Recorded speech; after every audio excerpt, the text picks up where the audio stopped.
안녕하십니까 피터팬 여러분, 통찰생활 성형외과 전문의 김찬호입니다. 반갑습니다. 오늘 주제는 쥐약입니다. 왜 뜬금없는 쥐약에 대한 설명이냐면, 쥐를 잡는 쥐약에 대한 얘기를 드리는 것이 아니라 늘 일상생활을 통해서 쥐약을 먹고는 있지는 않는지를 체크해 보자는 말씀을 드리려고 준비를 해보았습니다. 자, 쥐약을 우리가 왜 놓을까요? 쥐를 잡기 위함이죠. 쥐가 여러가지 신경 쓰이게 하는 일들이 있다 보니까 유해 동물이라고 판단하고 쥐 덫을 놓습니다. 거기에 먹었을 때 배가 아파서 죽을 수 있는 위험한 유해 물질을 안에다 넣고, 바깥에다가 어떻게 합니까? 굉장히 쥐가 좋아하는 음식들을 놓게 되죠. 그 안에 쥐약을 넣게 됩니다. 쥐가 좋아하지 않는 음식에다가 쥐약을 넣으면 쥐가 잘 죽질 않겠죠. 그렇기 때문에 쥐가 좋아하는 것을 연구를 해서 그렇게 해서 넣게 된다는 것입니다. 자, 기업으로 한번 돌아볼까요? 사람이 쥐를 잡기 위해서,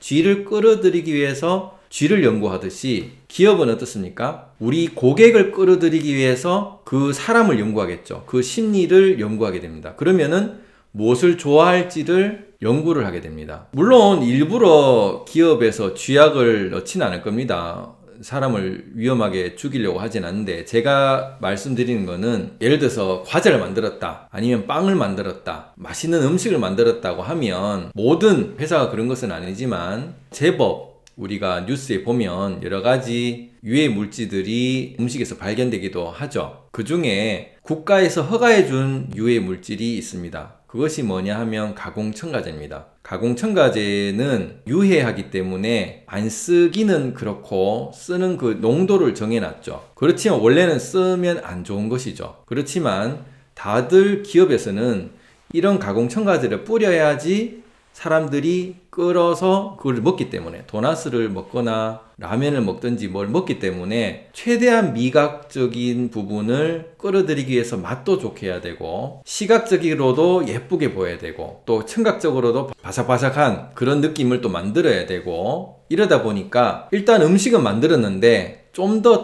끌어들이기 위해서 착색제를 넣고, 착향제를 넣고, 경화제를 넣고, 유화제를 넣고, 이런 여러가지 맛의 감촉을 더 넣기 위한 합성 물질을 넣게 됩니다. 이것이 인공물질이고 몸에 좋은 걸 알다 보니까 그걸 최소량으로 줄이고, 나라에서는 이까지 이상은 넣지 말라는 거죠. 그렇지만 안 넣는 게 제일 좋은 거죠. 자연 음식을 먹으면 제일 좋은데, 예를 들어서 단순하게 생각해 봤을 때 자연 음식은 빨리 상한다는 거죠. 그러다 보니까 기업 입장에서 많이 팔아야 되고 오랫동안 팔아야 되다 보니까 첫 번째, 방부제를 넣게 됩니다. 방부제가 쥐약이죠. 그렇지만 그 독극물을 굉장히 희석시켜서 이까지는 써도 된다고 정부에서 눈을 감아주고 기업은 그걸 쓰게 된다는 겁니다. 이렇게 눈을 감아주는 그 범위를 알게 모르게 농도를 올린 데도 있고, 또 지키는 기업도 있게 되겠습니다. 이걸 먹고 바로 죽진 않지만 오랫동안 몇십 년 동안 계속 그거를 먹게 됐다면은 몸을 더 나쁘게 하는 원인이 될 수 있겠죠. 이렇게 우리가 사탕발림을 했는 그런 것들을 우리가 계속 먹을 수 있다라는 생각을 해보셔야 된다는 것입니다. 제가 말씀드린 것은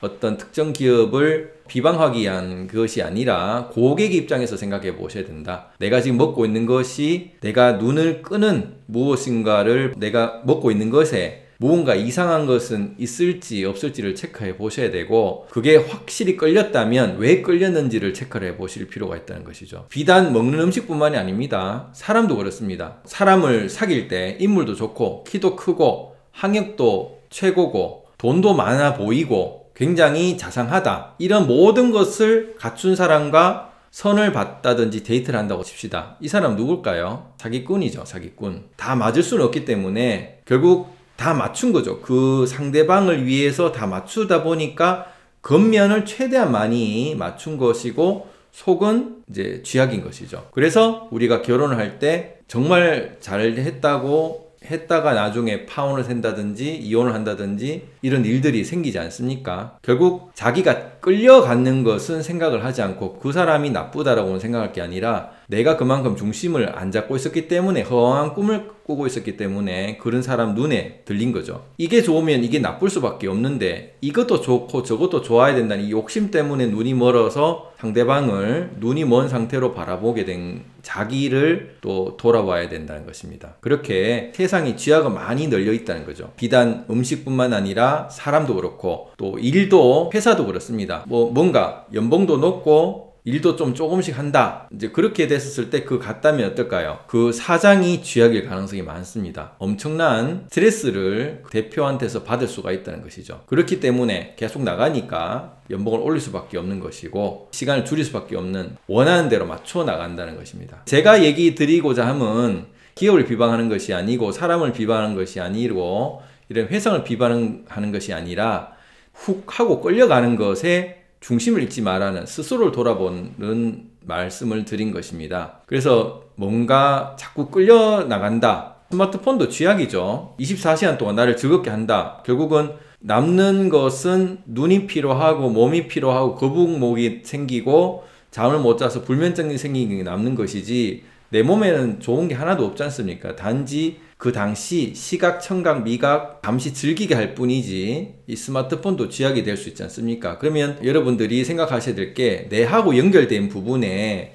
어떤 것이 내가 중독이 돼 있는지를 생각하시면 그게 쥐약일 수 있겠구나를 생각해 보셔서 보통은 내가 하고 싶은 쪽으로 많이 움직이게 됩니다. 내가 이걸 해야 되냐 안 해야 되냐로 생각하는 게 아니라 결국 옳고 그름보다는 하고 싶냐 안 하고 싶냐 좋다 나쁘다로 보통 많이 생각하기 때문에 기업은 사람의 심리를 연구하죠. 결국 좋은 쪽으로 포장을 해줘야지 내가 끌려가기 때문에 결국 나는 내 스스로 움직인다고 생각하지만 결국 기업이 조종하는 대로 우리가 움직일 수밖에 없는 것이 겉면을 보고 자꾸 판단하는 심리가 있기 때문에 결국 내가 가지고 있는 중심성이 없기 때문에 생긴 것이다. 그래서 내가 보는 모든 곳에서 내가 중독성이 있는지 내가 이걸 자꾸 하고 싶은지 그런데 결과는 뭐였는지를 한 번씩 되돌아보면 내 옆에 쥐약이 뭐가 있는지 그러면 쥐약은 어떻게 됩니까? 먹어야 될까요? 버려야 될까요? 당연히 버려야 되겠죠. 그런 쥐약을 먼저 찾아보시면 여러분의 건강에 삶에 좀 도움이 되지 않겠나 싶습니다. 감사합니다.